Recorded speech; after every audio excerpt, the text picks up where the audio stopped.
यह कहानी एक वफादार नौकर गोपाल की है जो अपने मालिक के प्रति निस्वार्थ भक्ति रखता है। हालांकि परिस्थितियां उसे एक कठिन परीक्षा में डाल देती हैं, जिससे उसे बहुत बड़ी सीख मिलती है। एक छोटे से गांव में सुरेश नाम का लड़का रहता था। बचपन में ही उसने अपने माता पिता को खो दिया।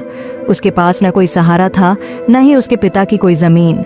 वह एक छोटी सी झोपड़ी में रहता था, लेकिन गांव में आई बाढ़ के कारण उसकी झोपड़ी भी बह गई। गांव के जमींदार धर्मदास बहुत दयालु व्यक्ति थे। उन्होंने सुरेश पर दया कर उसे अपने यहाँ काम पर रख लिया और रहने के लिए एक झोपड़ी दे दी। समय बीतता गया और सुरेश बड़ा हो गया। अब वह पूरी लगन से जमींदार के यहाँ काम करता था और जमींदार भी उस पर बहुत भरोसा करने लगे थे। एक दिन जमींदार ने सुरेश से कहा, बेटा, तुम अब शादी क्यों नहीं कर लेते? अब तुम्हारी शादी की उम्र हो गई है। तुम्हारी पत्नी आएगी तो तुम्हारे कई कामों में हाथ बौंटाएगी। मैं चाहता हूँ कि मेरे जीते जी तुम्हारी शादी हो जाती। क्या जाने कब भगवान का बुलावा आ जाए। सुरेश बोला, मालिक, ऐसा क्यों कह रहे हो? मेरे लिए आप ही सब कुछ हैं। आप जैसा उचित समझे मैं वही करूंगा। जमींदार बोले, मेरी नजर में तुम्हारे लिए एक बहुत अच्छी लड़की है। शादी के खर्च की चिंता मत करना, वह मेरी जिम्मेदारी होगी। सुरेश झिझकते हुए बोला, जो भी आपका निर्णय होगा वह मेरे भले के लिए ही होगा। आप मेरे पिता समान हैं। धर्मदास का बेटा विक्रम ये सब सुन लेता है और गुस्से में अपने पिता के पास आता है। पिताजी, ये आप क्या कर रहे हैं? सुरेश हमारा नौकर है और आप उसकी शादी का खर्च क्यों उठा रहे हैं? धर्मदास ने सख्ती से जवाब दिया, वह मेरा नौकर नहीं, बेटे जैसा है।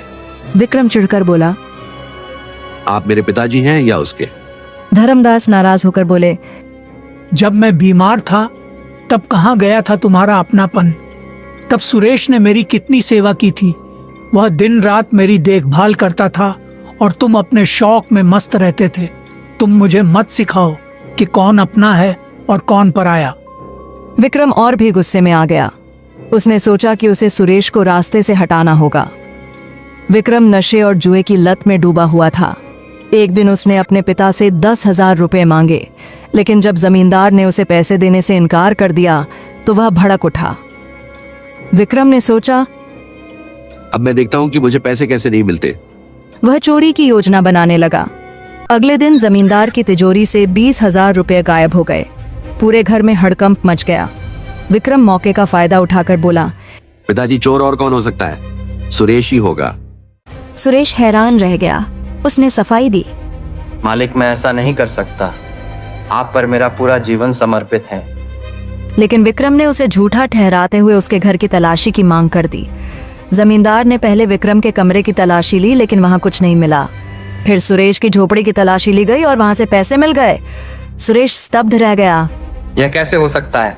यह किसी की साजिश है।